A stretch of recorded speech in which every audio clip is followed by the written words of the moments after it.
your 106.7 weather. Here's your KQNK forecast. 47 today, under sunny skies, northwesterly winds 10 to 20 miles per hour. Lows dip down to about 26. Tonight, partly cloudy. A slight chance for snow changing to rain. Tomorrow, high of 54, cloudy. Slight chance for snow changing to rain showers. Friday, high temperatures reach up to 42. 55, ample sunshine expected Saturday. A dusting of snow Friday. From the Weatherology Weather Center, I'm staff meteorologist Laura Lockwood. Right now, 32. Kansas Information Network News. I'm Karen Johnson. Kansas Farm Bureau is warning that President Trump's tariffs will not be good for Kansas farmers. Kansas Farm Bureau said Tuesday that tariffs will only cause other countries to retaliate, making selling everything from wheat to corn much tougher. Larry Straub is a business professor at Friends University in Wichita. There'd be a lot of different opinions on what that is and what the definition is. In my mind, I think he is definitely triggering a trade war. Straub also says farmers will surely cut back on buying what they need to do business. I'm Jared Sorello. 40-year-old Ronald Blackwell was booked into the Shawnee County Jail. According to Shawnee County Jail records, Blackwell was booked in connection with aggravated assault, arson, and he's being held without bond on those counts. This is Kansas Information Network News.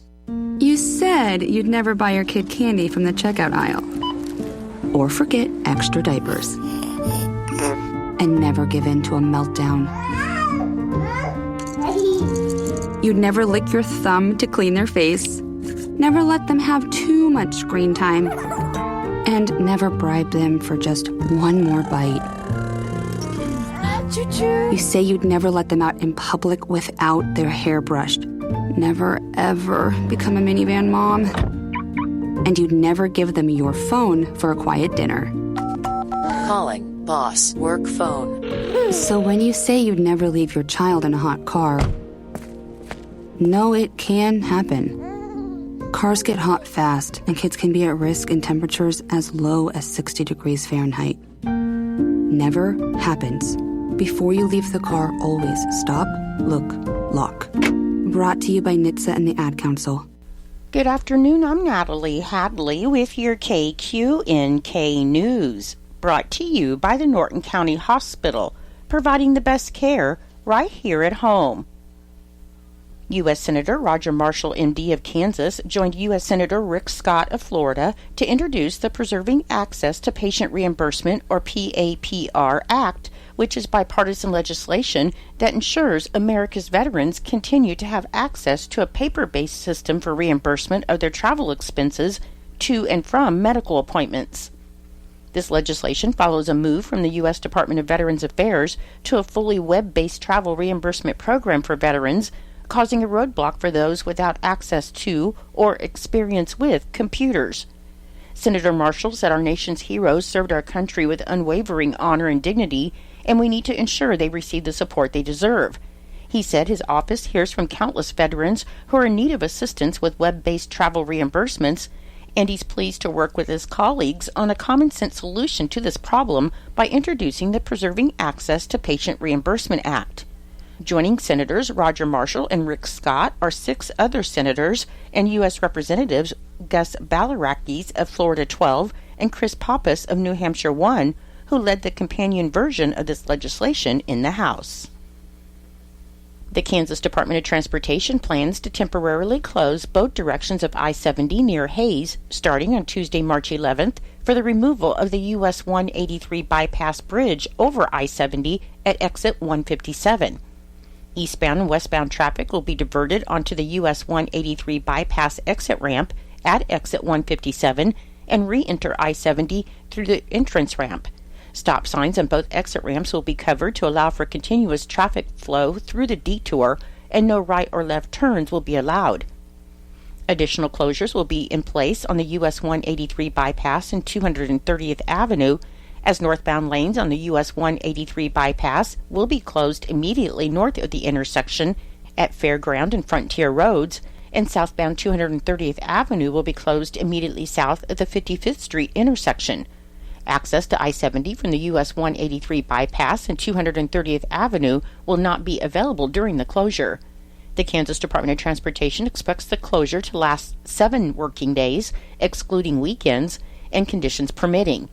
Travelers may experience slight delays due to slow-moving traffic through the area and are reminded to slow down and use caution through the work zone.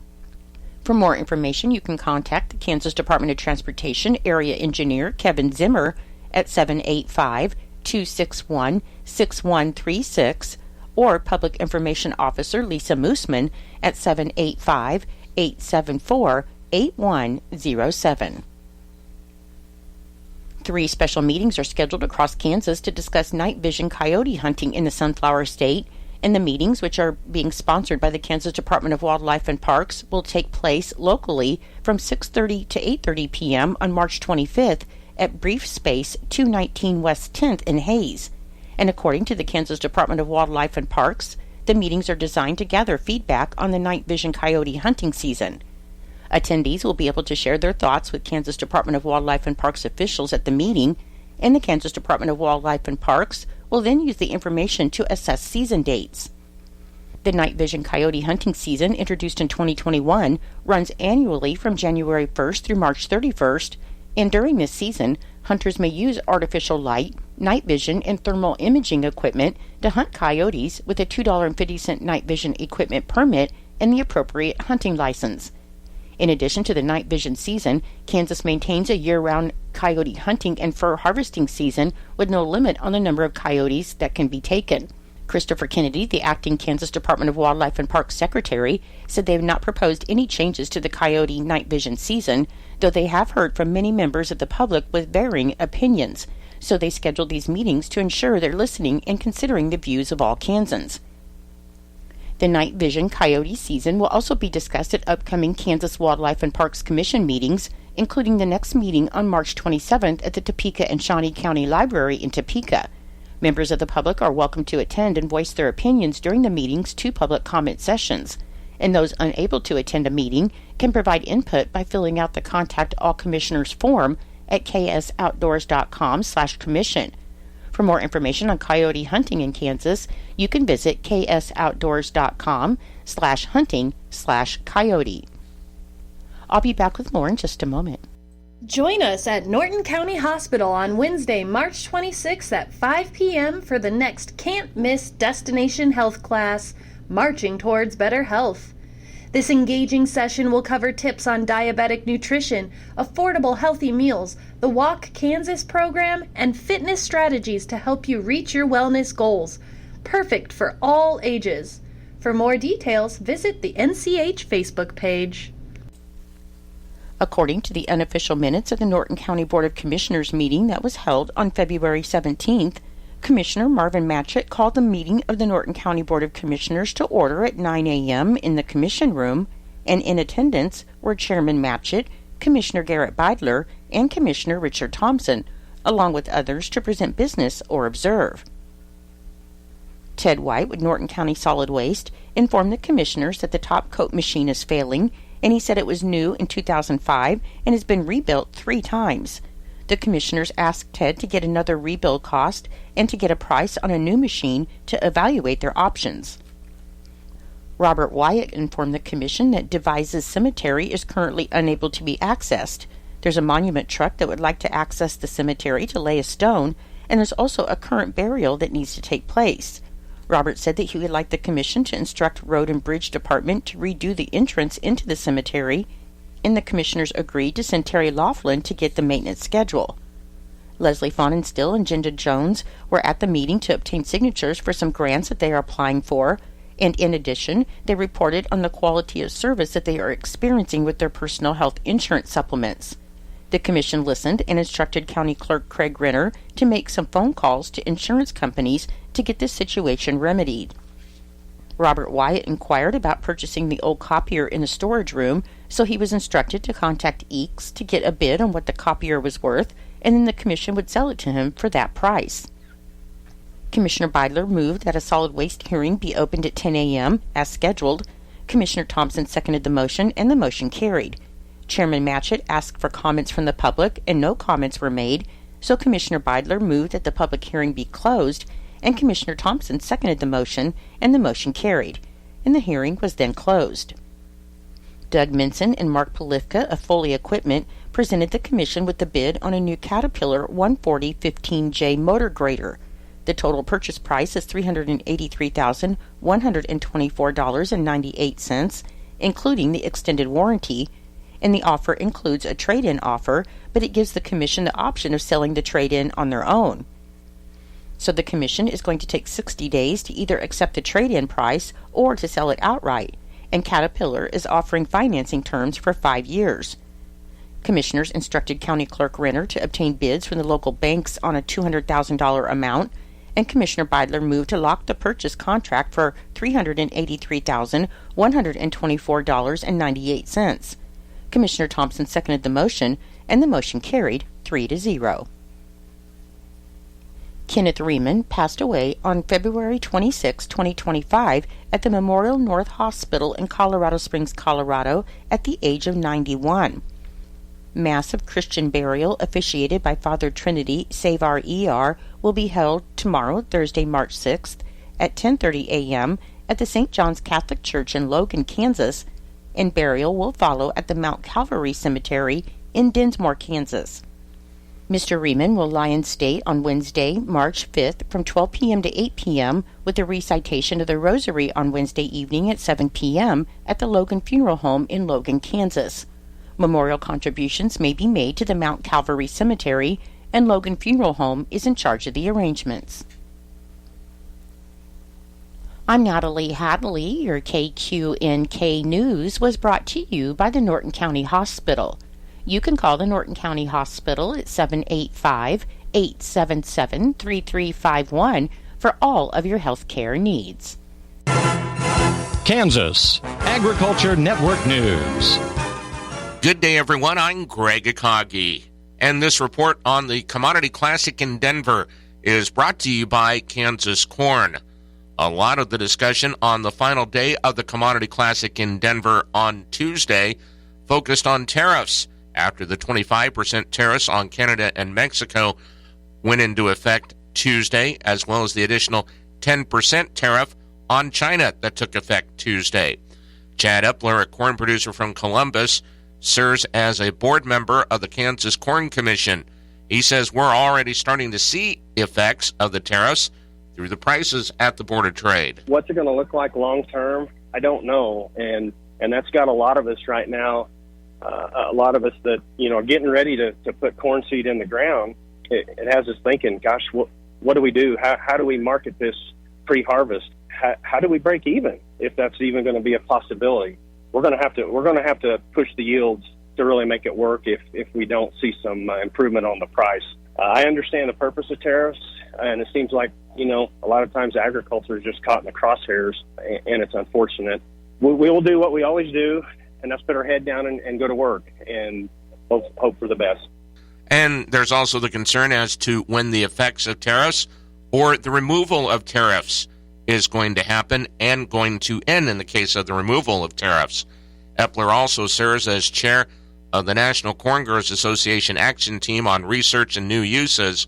They discussed the concerns on the continuing spread of mycotoxins that have been found as far north as Kansas, and the research being done to control the spread further into the Corn Belt.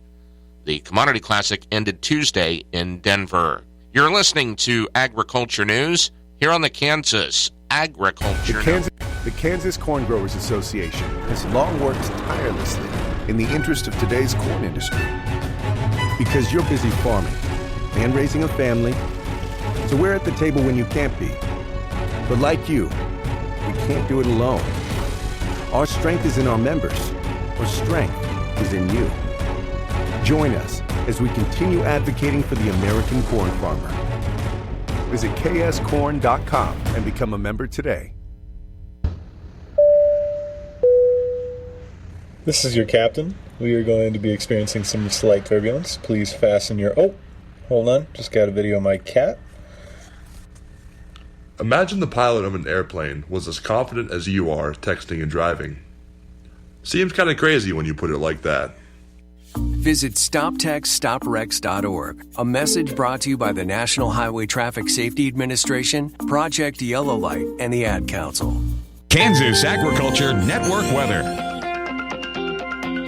I'm meteorologist Jennifer Wojcicki on the Kansas Agriculture Network. Well, it does still look like we can expect to see a breezy afternoon ahead for the entire state for today with the passing of that cold front that pushed through the area. We are expecting to see mostly sunny skies for the eastern half of the state this afternoon, becoming mostly cloudy here for the western half actually, with highs expected to be more of an average forecast. We normally should be right around about the mid to lower 50s throughout the entire state. It does look like mid to lower 50s expected for the southwestern and south central portions of the state, mid to upper 40s for northwestern, north central, and southeastern Kansas, and actually our coldest spot in northeastern Kansas with highs getting into the upper 30s to lower 40s, so a little bit below average for more than half of the state this afternoon. By tonight, cloud cover builds in for the entire state. It looks like overnight lows are expecting to drop down around about the low to mid 40s for the south central and southeastern parts of Kansas. Mid to low 30s expected for southeastern up to northeastern Kansas, and then actually lingering around about the upper 20s for the northwestern portions of the state. By Thursday, it looks like there is a fire weather watch going into effect by the afternoon hours for southwestern portions of Kansas, looking at high winds and low humidity as a warm front begins to push through. Also, this is going to be our warmest area for the state, looking at highs getting up around about the low to mid 70s. 60s expected just outside of that, and it looks like 50s expected for nearly the rest of the state. Again, our coolest temperatures in northeastern Kansas into the upper 40s. Mostly sunny skies expected for most of the state, a little bit more cloud cover for northwestern Kansas, also with a slight chance for some rain coming in there late. This is the Kansas Ag Network. The impact of a meal goes well beyond feeding our bodies, because when people don't have to worry about where their next meal is coming from, they can truly thrive, like Marta. And now we'll hear from our class valedictorian, who with our hard work never ceases to amaze us. Please welcome Marta Moreno.